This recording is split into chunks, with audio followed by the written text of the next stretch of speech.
Hey YouTube.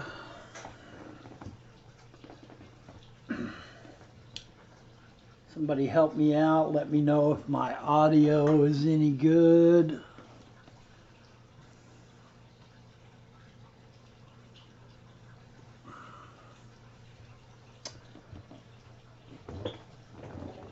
Number nine.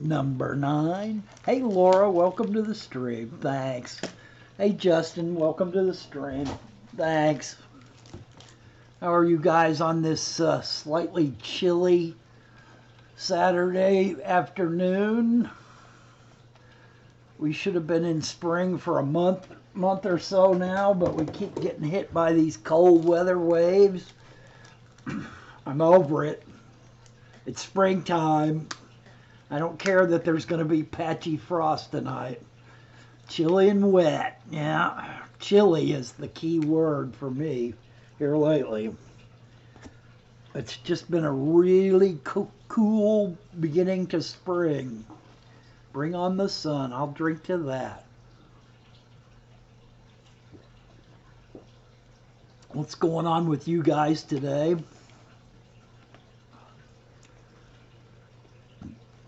Haven't found any mushrooms yet. Yeah, it needs to stay about 60 degrees all night long for mushrooms to come.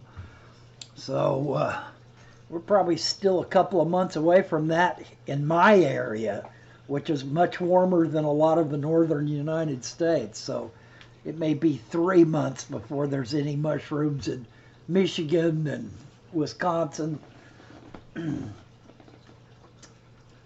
What's going on with you guys today? I still didn't manage to get any content out this week. We have been fighting the battle from hell with the with our taxes this year. Our taxes still aren't filed.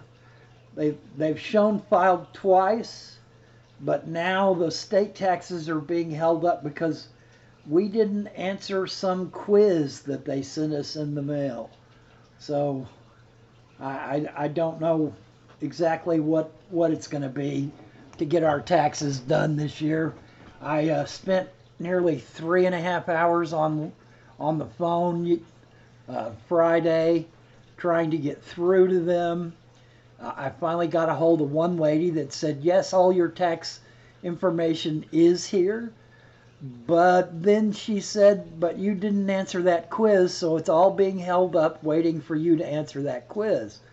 I said, well, can you tell me when the quiz was sent out? And maybe it got thrown away with junk mail by accident. And so I still have not yet I've still yet to hear from the state tax people about whether they're going to send me another quiz. I've never had a tax quiz in my entire life, but evidently that's a thing now. All right, I'm done ranting about taxes. You guys have any questions? Once again, I have no real axe to grind today. It's water change day for me. I need to get after my water changes. It's getting to be kind of a routine for me now. I keep hoping it will warm up so I can get out there in the shop and go to work. Hey 54 Punchy, welcome to the stream, man. I keep hoping I can get out there in the shop and go to work on my 55 gallon. I need to descale it, and I'm going to use, I think it was Dank Tanks that said to use, oh, what is it? Barkeep's Friend, liquid Barkeep's Friend, Barkeeper's Friend, I think is what it is, and I'm going to try that. Hey, Danny's Aquarium. I'm doing fine, Danny. How are you doing? But I need to get out there and reseal that 55, and I need to descale it. So, and then I need to build a stand for it. Hey, Big E's, welcome to stream, man. Um, I plan on trying to make a piece of furniture for the stand.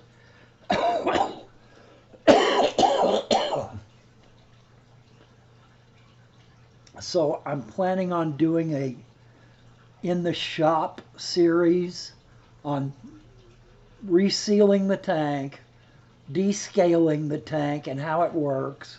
I've always descaled tanks with, and by descale I mean heavy scale. Oh my gosh, Danny. Doing well, had a rough week. I found a body while hiking. Found it in the water. Oh my gosh, man.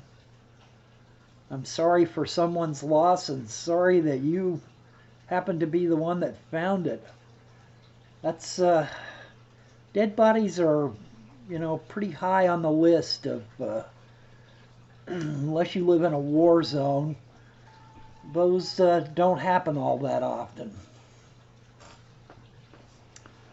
Sounds like there's a lot more story to that part.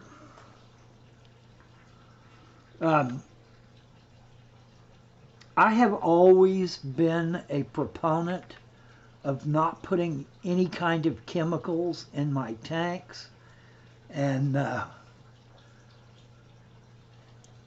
to that end, I have always cleaned my aquariums. Hey, Daryl Dimmer, welcome to the stream. I've always cleaned my aquariums with a wet rag and aquarium salt on the rag. But heavy scale, yeah, I can imagine, Danny.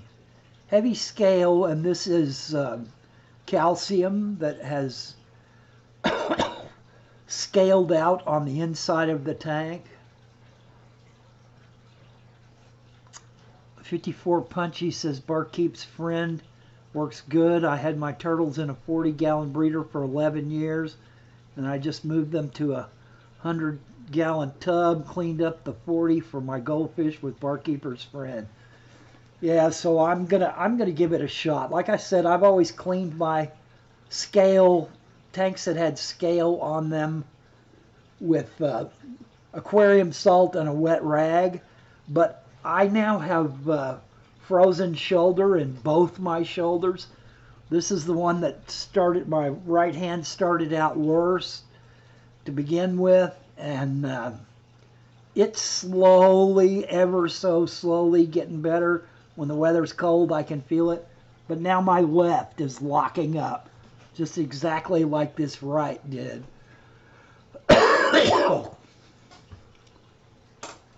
So to do a lot of scrubbing, really hard scrubbing, with a wet rag and aquarium salt to get heavy scale off, it's just not in my I tried to clean up my 110-gallon tank to get ready for, tanks that are low on water and have splashing in them will get tons of scale on them, 54 Punchy. When I got ready to set my 110-gallon up, I tried to clean it with using my salt and wet rag and my frozen shoulder, and I only got so much of it done. But what I discovered is I was using a lot of RO in that tank, RO water in that tank, because my TDS of water coming out of the tap was in the high 300s at that point in time, and I knew I only wanted a little over 100 for my hey Dank Tanks, welcome to the stream. I knew I only wanted a little over 100 TDS for my plecos, so I started using a lot of RO water in that tank, and what I began to notice was that the RO water melted the scale off the inside of the tank. So if you're using a tank that has a lot of scale on it and you're also using RO water in that tank for some kind of fish that needs RO water or a certain amount of RO water mixed with tap water, you will discover that that RO water will melt the scale right off the front of your tank and the sides and the back. But that's not going to be the case for me. I'm not going to put 55 gallons of RO water in that tank and just sit and watch it descale like I have my 110 gallon. But I am going to use Liquid Barkeep's Friend and see how it does. So that's my next project. This 55 gallon will be where I will put the fish that I get from Peru. If I, knock on wood, get lucky enough to catch them, and then lucky enough to have them survive being brought back, which I know is an issue, and I don't have my hopes up too high, but I do hope to have some wild caught fish by myself from Peru in this 55 gallon. Laura says, can't believe I've been tuning into your streams pretty much every week for a year now. Time's really flown by. Yes, it has. Now, Laura, I did in the beginning run a couple of weeks where I did more than one live stream a week. I was actually doing like 2. But it's pretty much been a year since I started doing live streams. Since Bob said that he was going to quit doing his Saturday live streams because he was going to spend more time hiking with his mom and his friends. And that's why I call this the Bob Show, because basically everybody said, well, somebody has to step up and start doing live streams. So I said, okay, I'll be the one that, I've got the equipment. I've just gotten this camera. I'll do live streams, and so that's why I've called it the Bob Show all these years, because it's basically taking the place of Bob's old Saturday lineup, and I'm just earlier than Bob would have been, because I wanted to be able to keep doing it after he came back and started doing his Saturday live streams again. I don't think he's doing any Saturday live streams. Or if he has been, I've been missing them because I've been watching the Pacers.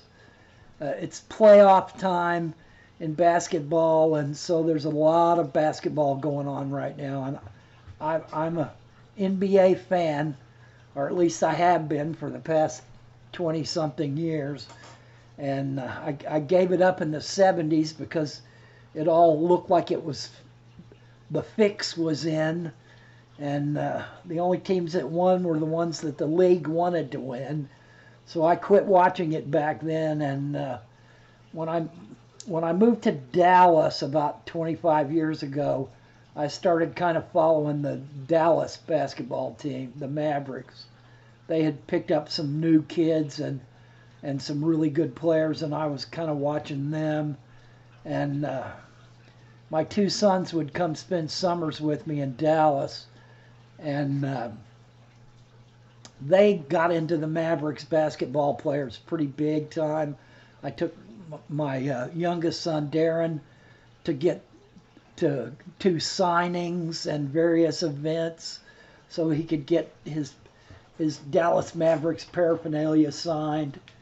And so when I moved to Indianapolis 20-something years ago, I started following the Pacers. Reggie Miller was on the team at that time. In fact, he was just barely on the team. And I started following them, and I've been following the Pacers ever since. I'm looking for them to get a championship. And their chances, they have a team this year that has been so different from any of their other teams lately that they actually have a chance. If they put it all together and play like they're able, they might win a championship. Okay, enough basketball. If you guys got some questions, I'd be glad to answer them. As I'm sure you're all aware, I want to wonder all kinds of different topics while while I'm doing a live stream. You guys get me rambling because I'm not answering your questions, and I tend to talk about whatever the heck's on my mind right now.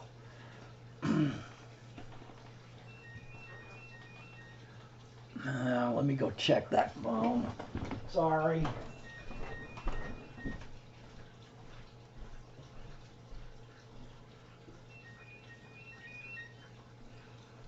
Hello? No, she's out at some church meeting, Kay. Yeah, her. All right, I'll tell her you call. Bye. All right, I'm back again.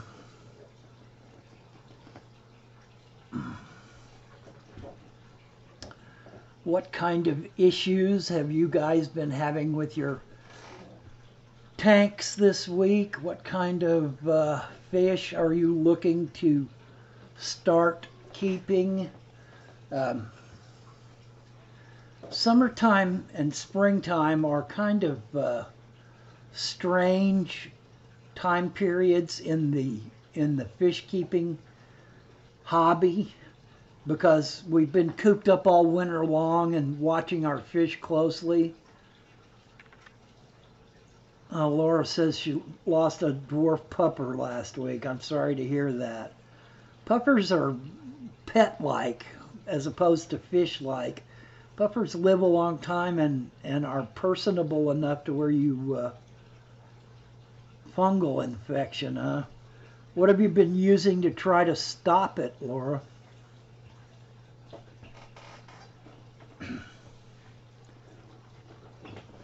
Anyway, it's kind of we springtime comes along and we start getting out in the world again because we're not cooped up by winter, or at least those of us that live in areas where winter's bad and we stay inside because of it. And springtime comes along and all of a sudden there's yard work to do and places to go and people to be, and we start slacking on our fish keeping sometimes because spring leads to summer, and summertime is all about being out in the world and functioning in the world, and it's an interesting time in the fish keeping hobby. The fish stores, our local fish stores, our live fish stores, often do better business during the winter time because people are cooped up and really paying attention to their fish, and then their fish stuff sales drop off in the spring and summer because people are out running around and they're not spending so much time messing with their fish. But it's important that we try to keep up. Laura says it's a treatment by a brand called ESHA. Always had success with it.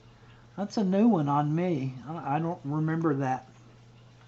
I've got 10 or 15 different kinds of fungal treatments. Sometimes I have success with them and sometimes not.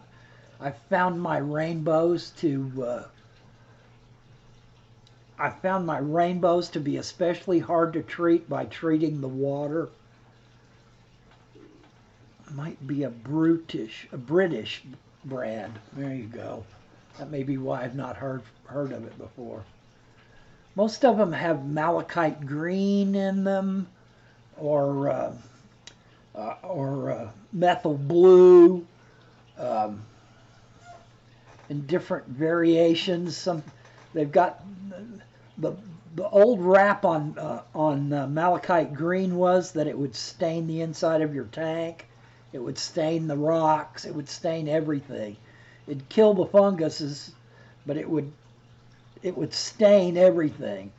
And they've got some new type of malachite green tincture or some such thing that now doesn't stain quite so bad.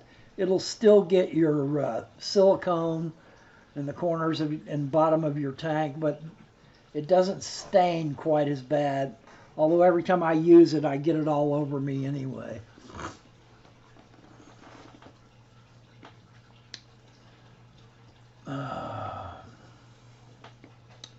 Let's see, I was talking about it's important that we try to maintain our regular tank routine, maintenance, observation, feeding throughout the spring and summer months as we did during the winter.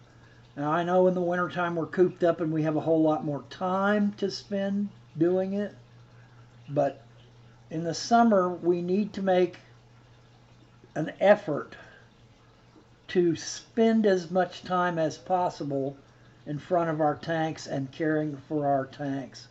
There's summer tubbing where you can actually take tubs outdoors and keep your fish outdoors for the summer.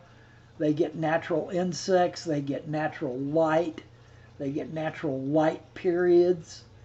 The plants in the tubs can grow a lot better.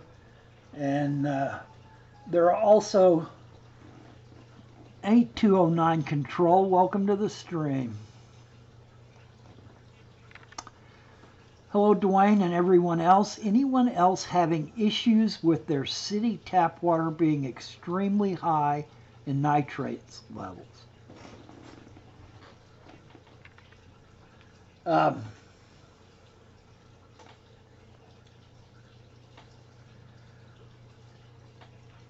My advice to 09 Control is for you to buy a TDS meter. You can get them for 10 or 12 bucks on eBay and Amazon and all over the place. And they pretty much all do the same thing. Some will also give you the temperature, some of the better ones. And they are a method to use every time you do a water change to check the TDS, and if it is outrageously high, to try to figure out what it is. And in your case, extremely high nitrate levels would show up on a TDS meter as an extremely high reading over and above what your normal tap water would read. A lot of us that live in cities and some localities have issues with the city water or the area water companies taking their water in from different places. Some have deep wells, some have wells that are near rivers, some take in river water, some take in lake water, and all of those even deep wells can have high nitrates at times, depending on what kind of bacteria gets into the wells themselves, into the groundwater, seeps in. But what to do about high nitrate levels is a question that has plagued fish keepers for as long as they've understood that high nitrate was an issue from their tap water. And that's been since I guess the 60s and the 70s were when people started really having issues. Because when I came along in the 70s, in the sense of really starting to study fish keeping, you know, other than just having a couple of tanks and throwing fish in them and letting them die.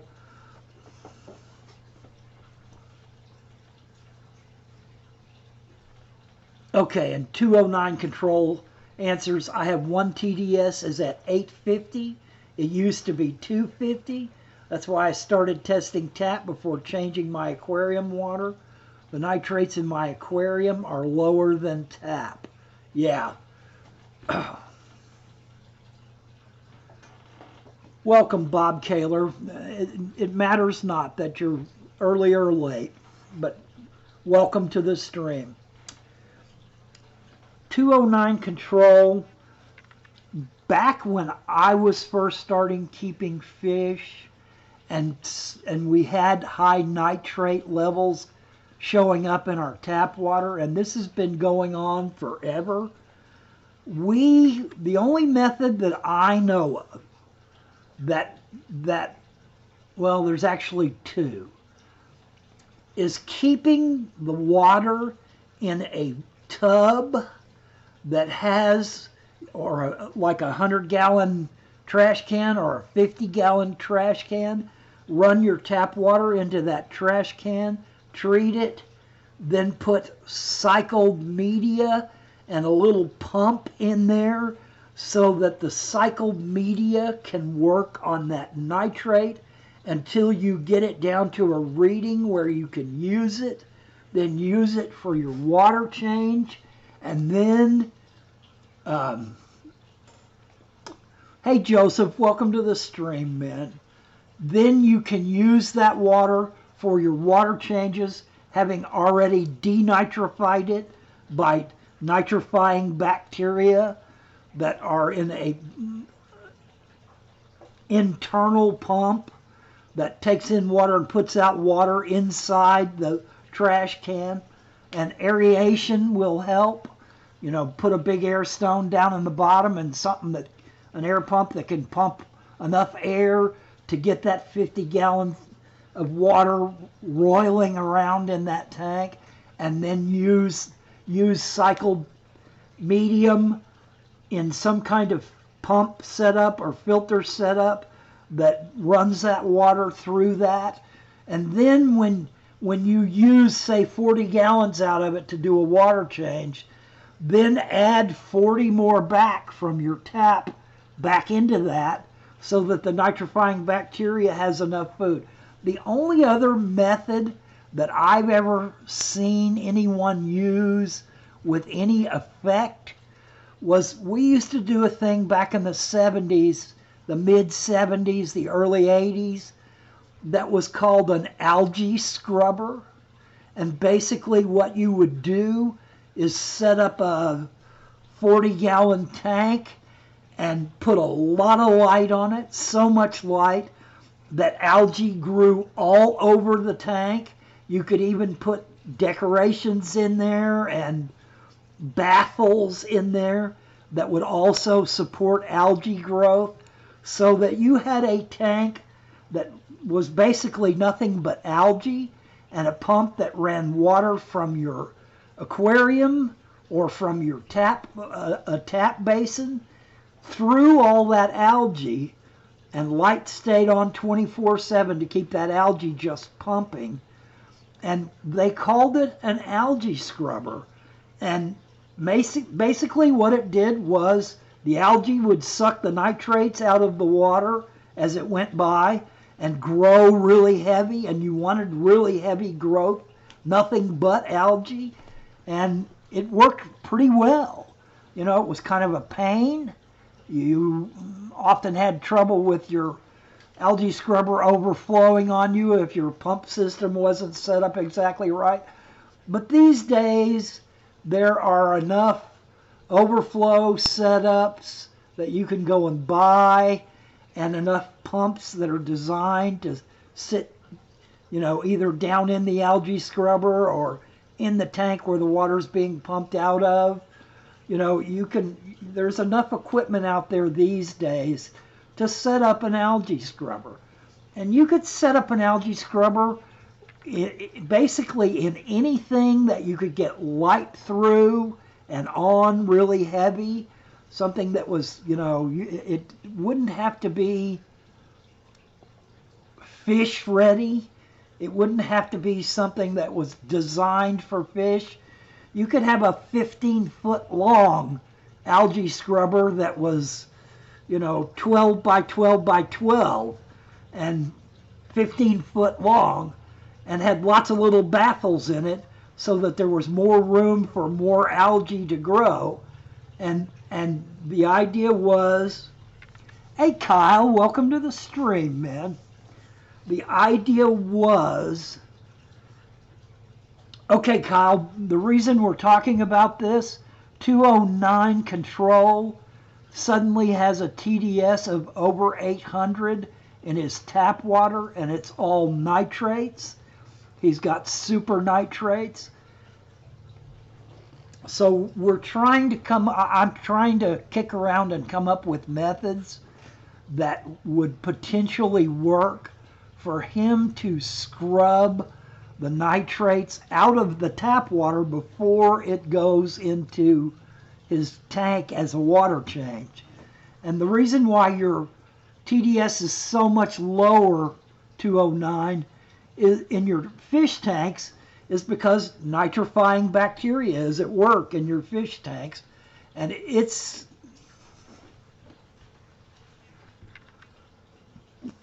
yeah, 209.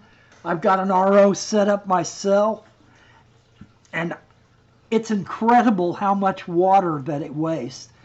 I almost wish I had a 500-gallon Maui cichlid tank set up so I could pump that wastewater into it because it's so heavy in calcium. But I don't, and so I'm wasting a lot of water when I use my RO setup too. I have been told that buying a pre-pump and forcing the water through the RO unit will reduce the amount of wastewater because it shoves it through harder and forces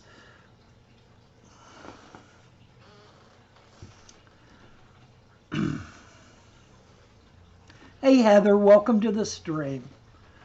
And 209, Joseph from JH Aquatics Fish Fam News is asking you what your TDS is after you've run that high nitrate water through your RO system. What TDS are you getting? Hey Heather, welcome to the stream. If I didn't just welcome you. Heather, we're working on 209 control having a bad issue with heavy nitrates. You know, 209 control, I don't know if you know about Old School Fish Guy. Old School Fish Guy brought something up from way back in the day.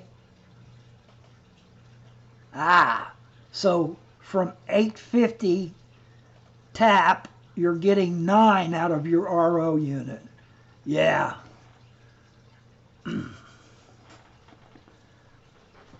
I think Kyle was just talking about the fact that plants, and you could put a whole ring of pothos plants around your 55-gallon trash can that you were keeping your tap water in to age it. Hey, Billy Kettner. Welcome to the stream. Billy says, hey, Dwayne, long-time listener, first time commenting. Well, welcome to the commenting side of the stream, man. I'm always glad. I was talking to 209 about Old School Fish Guy's little nugget from way back in the day. He said that if you were having high nitrates in your tap water and you were running it into a basin or a tub or a trash can to try to let it denitrate, that you could go out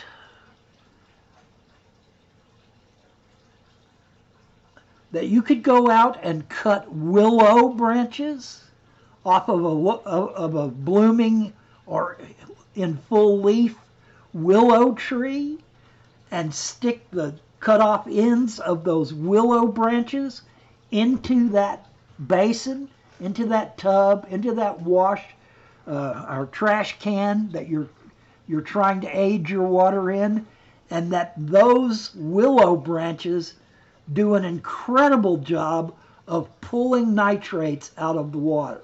And that was a new one on me. I don't remember hearing that one way back when. But it makes sense. It makes sense that the plant itself, the leaves, would try to draw as much nutrients as possible since they're no longer connected to the tree.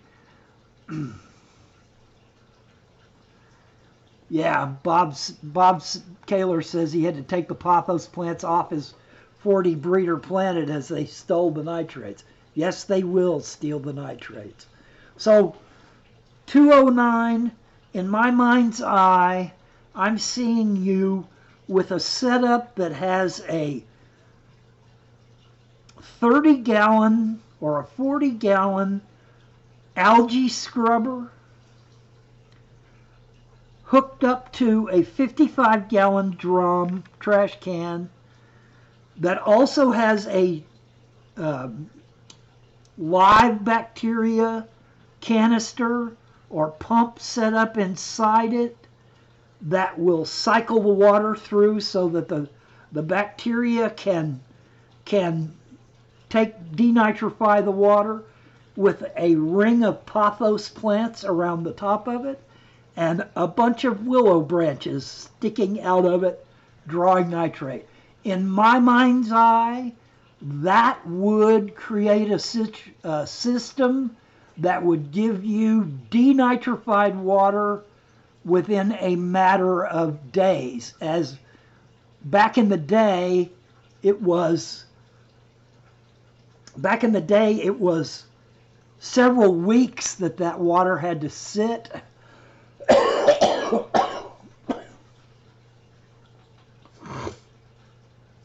So if you used 40 gallons out of that 55-gallon trash can, then you would have to add 40 back from your tap and treat it for chlorine after adding it, and let that water cycle through an algae scrubber that had a lot of light on it or was in a window and back into the tank, and then cycle through a denitrifying bacteria canister setup of some sort that would allow the bacteria to stay alive and have flow through their canister or their media, and then pothos plants around the top. And when the water was first put in, go cut a few more willow branches and stick them in there and let them draw. And you might literally be able to denitrify that water in a matter of a day or two, as opposed to waiting a week to let an air stone denitrify it or to let pothos plants denitrify it.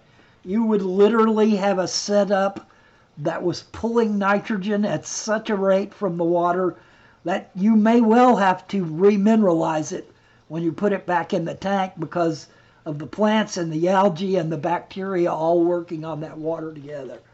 And like I said, if it was really bad, throw some willow branches cut off in there and let them draw from it. And keep testing it with your TDS so that you can see how quickly the nitrate drops. And that's about the best that I can offer you. I think that this is an issue that we have all across the world as fish keepers.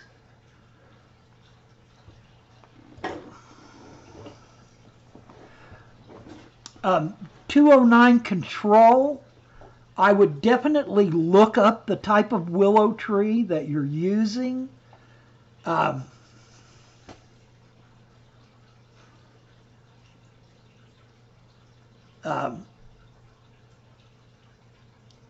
You know, the willow tree branch thing may be something that works for you or does not work for you.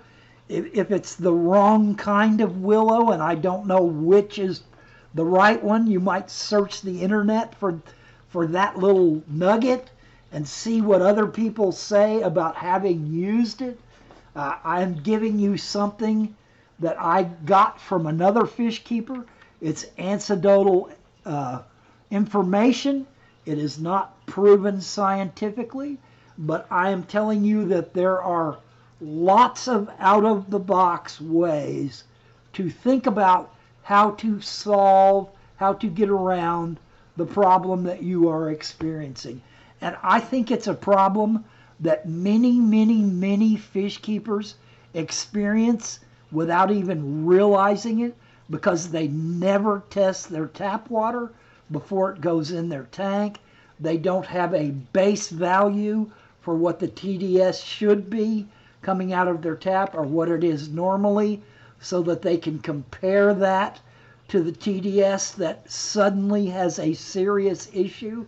And there are all kinds of other issues that can raise that TDS value. It doesn't have to be nitrates. And that's why a TDS meter is only a way to get an idea that something is going wrong, that something is greatly different. But if it is, then you can go to your liquid test kits, your hang-on test kits, and find what it is that's the issue with that tap water suddenly, and then you know how to deal with it. But I think that high nitrates, high chloramines, high calcium are all issues that most of us around the world deal with from our local water company on a regular basis without really knowing it. The water company offers no notice to fish keepers that they've suddenly changed something, or that they're now drawing our tap water from a different source, and that the parameters have changed. We need to watch what our tap water is as we are doing water changes, so we don't suddenly do a water change that can kill our fish and we throw up our hands because we don't know what went wrong. But it's because we're not testing that tap water regularly so that we can catch when the nitrates have taken the TDS of your tap water from 250 to 850. That's a change that is potentially deadly to your fish. Now, if you've really got a heavy denitrifying bacteria colony in your tank and lots of canister filters, then yes, it is possible that they will fairly quickly get that back down around 500, and then within a few days back down to 200 or 300 again. But unless we understand what's going on with our tap water before we add it to our tanks, then we're at a loss to figure out what happened. Hey, Corey Boy Aquatics, welcome to the stream. Basically, we're talking about tap water issues today. Thanks to 209 Control bringing up the issue.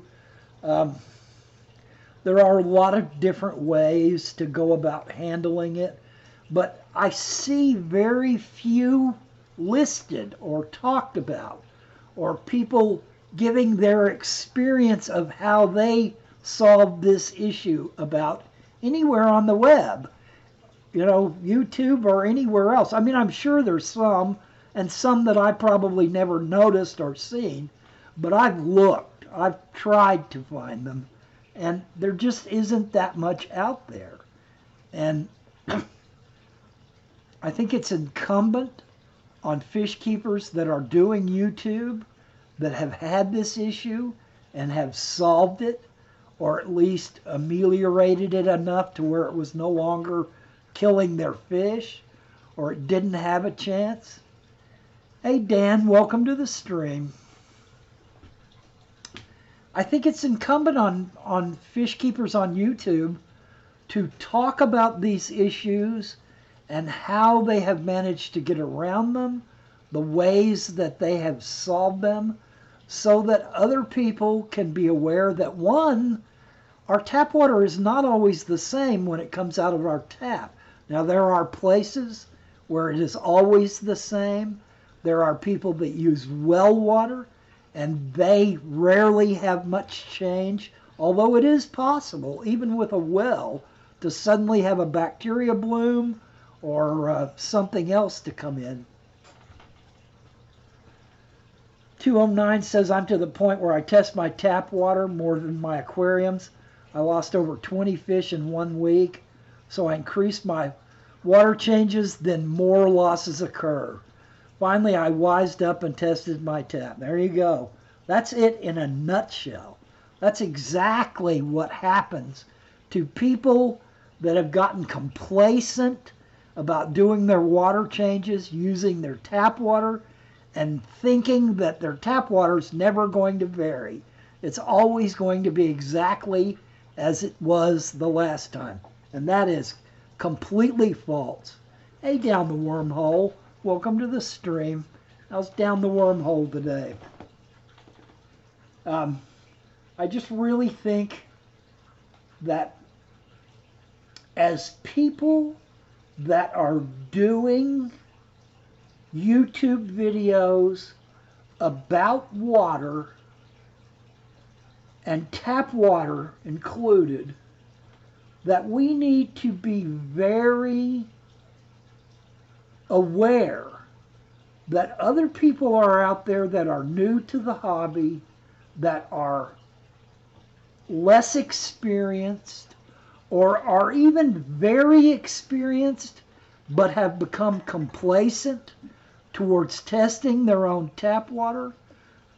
And time after time after time, we get people, the two things that I see a lot now on the web, since I'm really looking a lot at the questions that people ask and what's going on, there's two things that I've noticed that keep sticking up higher and higher and higher. One of them is exactly 209 controls, tap water issues. Tap water issues that they never expected. And the second one is people using Prime to dechlorify their tap water, and they do a 20-gallon change on a tank, and they add a whole capful, which is enough for over 50 gallons, to that tank every time they do a water change. And all of a sudden, they notice after a water change that all their fish are up at the surface huffing, because a super overdose of Prime, the Prime will actually bond with oxygen molecules in the water and chelate that oxygen, and it is literally so heavy in the tank that it is so heavy in the tank that it is literally causing the fish to gasp for air at the surface every time you do a water change and add even more overdose of Prime to that tank. Prime is a great thing to use.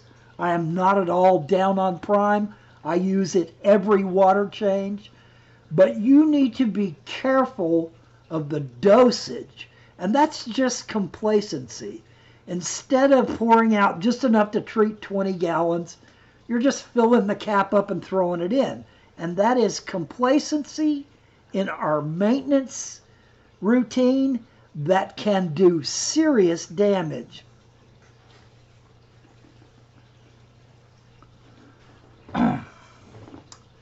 Billy Kettner says, my TDS meter came with packets to calibrate with, but they were for different water temps. Does water temp matter when testing parameters? Water temp will matter. The hotter the water is, the less oxygen and the less gases that it can hold. The molecules move around so fast when they are at like 78, 80 degrees, 85 degrees, that the oxygen molecules in the water and even the other gaseous molecules in the water are moving around so fast that it is very easy for them to be expressed out of the water.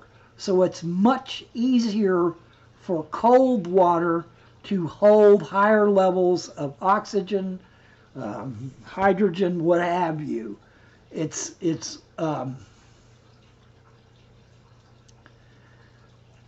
there are many ways that a TDS meter is set up to adjust for the temperature. Every TDS meter, even the little cheap ones that you buy, should test first for the temperature, even if they don't show the temperature to you, should test first for the temperature and adjust the readings of the TDS to make up for that temperature difference. A lot of TDS meters, the ones I'm talking about, the little handheld TDS meters, and I can show you.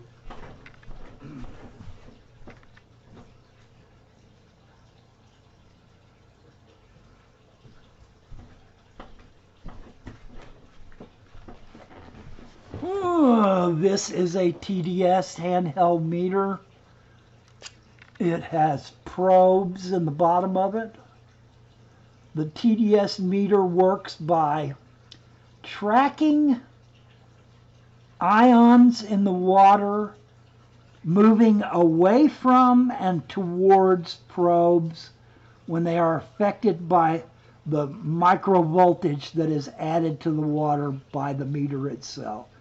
It pumps microvoltage through the probes into the meter, and then the probes actually read movement away from and towards the plus and minus probe ends, and that is how it comes up with a TDS reading to give you. And it should adjust for temperature. Some actually have the temperature where you can do temperature. Some just give you a TDS reading, but even they should do the temperature adjustment. They should adjust what the readings are. These things are 10, 12, 15, 20 bucks, depending on what size and kind you buy and where you buy it at. The batteries, if you use them fairly heavily, the battery will last you a year. If you don't use them very heavily, you can get 2 or 3 years out of one of these things. And I have always recommended that people use a TDS meter to, when you set up a tank and you add tap water to that tank, and then you stick a TDS meter in there, you're getting a reading of that new tank water. It's never really been had any bacteria working on it because the bacteria haven't had a chance to bloom yet. You're getting a reading of what your base tap water is at that time when you added it without chlorine in it. And you can use that reading to base your further readings every week or every couple of weeks whenever you do a water change. You can watch. You know, people always say, well, how much water should I change? Well, if you've got that base TDS reading of what a tank of raw tap water that's been dechlorinated to work off of, write it on the front of your tank. You know, what your base tap water reading was when you first started that tank, before anything had a chance to really affect it. Write it on the front of the tank so that you remember it. And use the same TDS meter. And you can use that TDS meter to watch what happens in that tank. You can read the TDS and see whether it's going up, whether it suddenly goes down. It will give you a baseline to operate off of, regardless of what the actual TDS reading is. Even if the TDS reading is completely wrong in the sense of a scientific reading being correct perfectly, it will give you a base to operate off of. And that base number, when you go 2 weeks and you've got a heavy fish load, stick that TDS meter in there and read the difference between the base reading of your tap water and what the TDS is in the tank now. Then do a 20% water change and read with the TDS after it's had a chance to circulate again, and see how much it dropped the reading that you got previously before you started doing the water change. And you know what your baseline reading should be. Hey, Fish Tropic, welcome to the stream.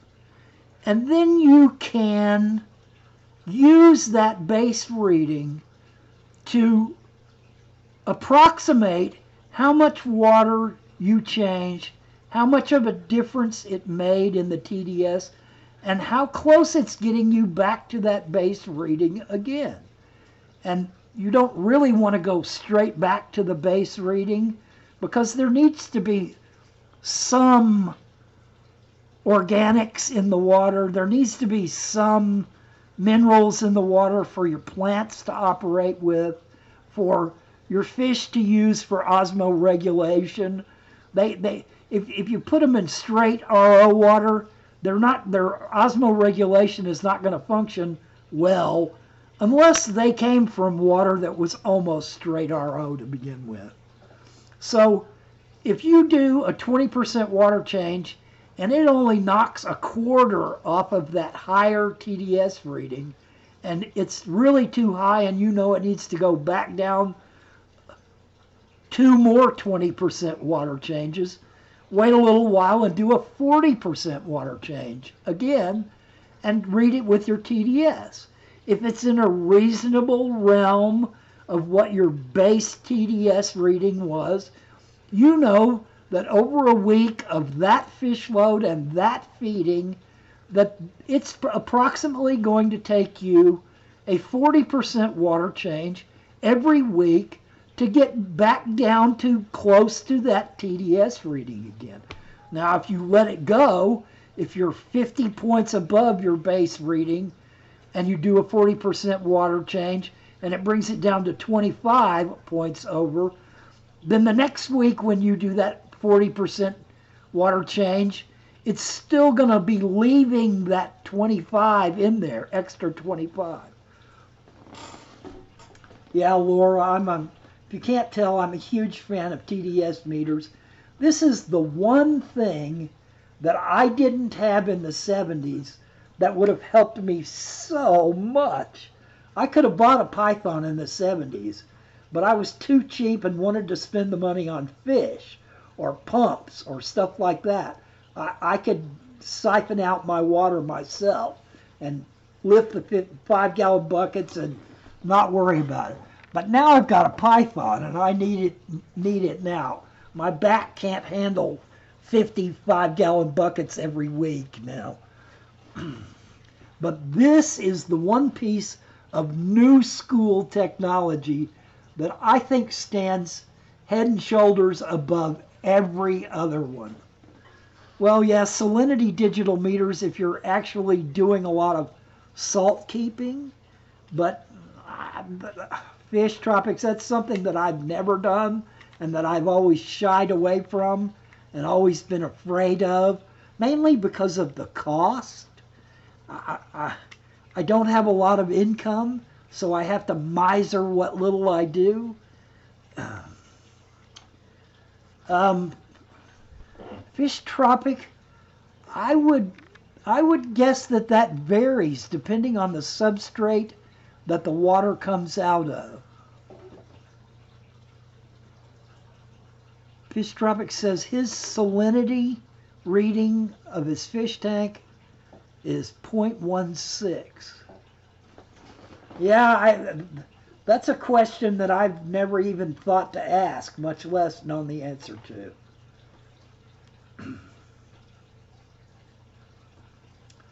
54 Punchy says, I opted for a water pump to pump the water from the bucket to the sink, from the fresh water, and fresh water from the sink to tanks. I'm getting old, you know. Yes, I'm already old. There's no getting to it, 54 Punchy. I'm already old. Of the tap water, yes. a little bit of salt really doesn't hurt, but I've always I've always only used salt in medication, as a medication or as a regular additive. One, when I had platies.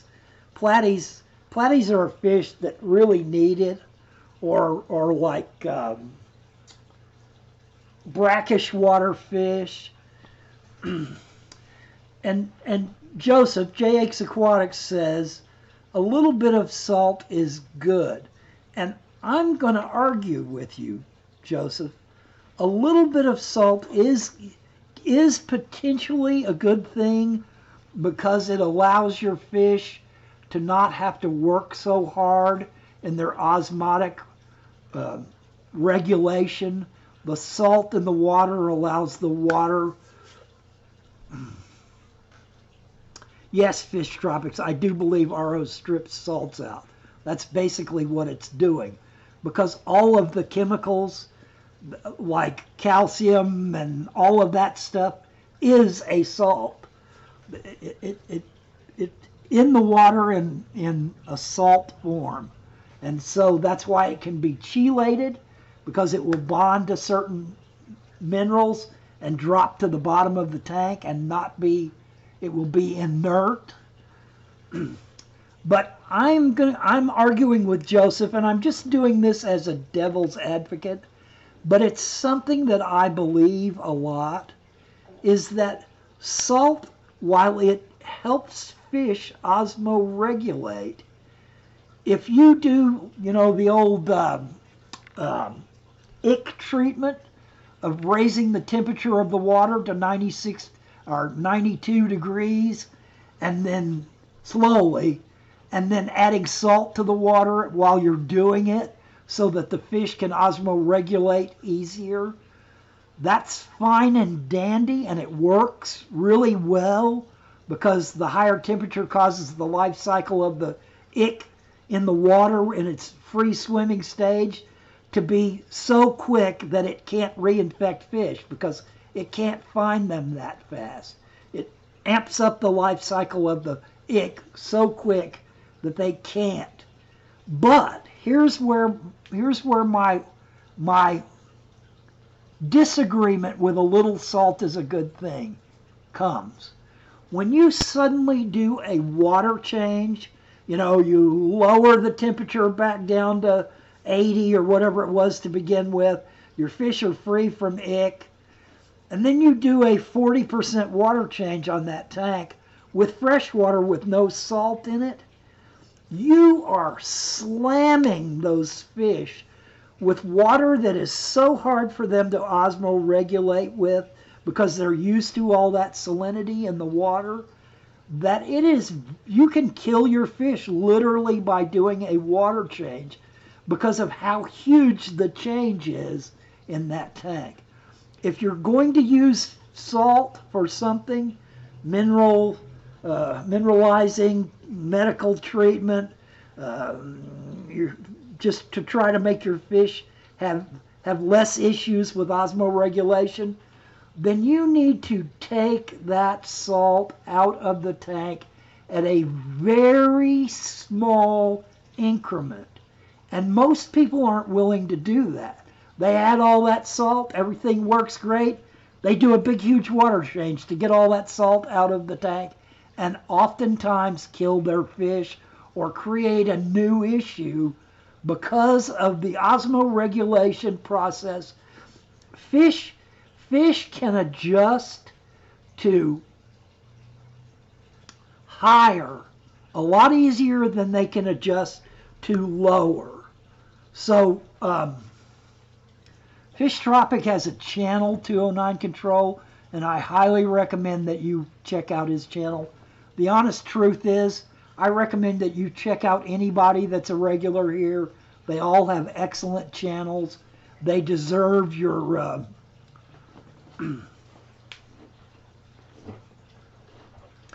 yeah, Joseph, you're right. I can't argue that point. And if you are keeping a fish that really benefits from salinity, then yes, you like platies. I used to never be able to keep a platy unless I added a certain amount of aquarium salt in a tank. They just wouldn't stay alive. So there are some fish, scats,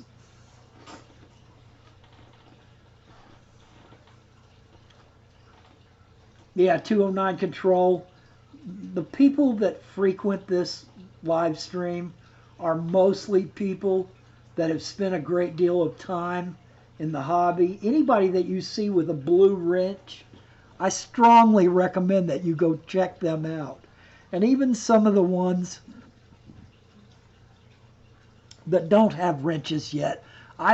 When I first started doing live streaming, I basically made a mod wall of everybody that was in my stream. And so it's slowly gotten to the point where some of those people don't come around as much as they used to. And so at times there's only a few wrenches in the stream, but I think there's still enough for us to go on. And as people that I know come online that I know a great deal about fish keeping, that I will mod wrench them as well. All right, guys, we're over the hour, and I hope that we and I have managed to disseminate enough information to make this. Kyle's working on his truck. You better keep that truck in good working order, Kyle. You drive that thing hard, so you need to take good care of it.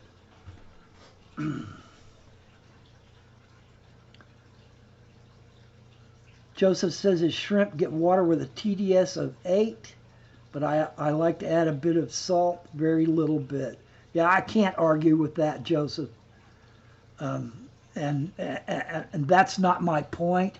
My point has always been that I've seen so many people lose fish to doing a big salt thing and then dumping a bunch of fresh water and forcing those fish to try to adjust to a much harder water suddenly all at once. Okay, Laura, thank you for being here. Guys, I'm going to go ahead and shut it down. Thank you for spending some of your Saturday with me. And I hope you guys have a good rest of the weekend and a good rest of the week. Thank you so much for being here.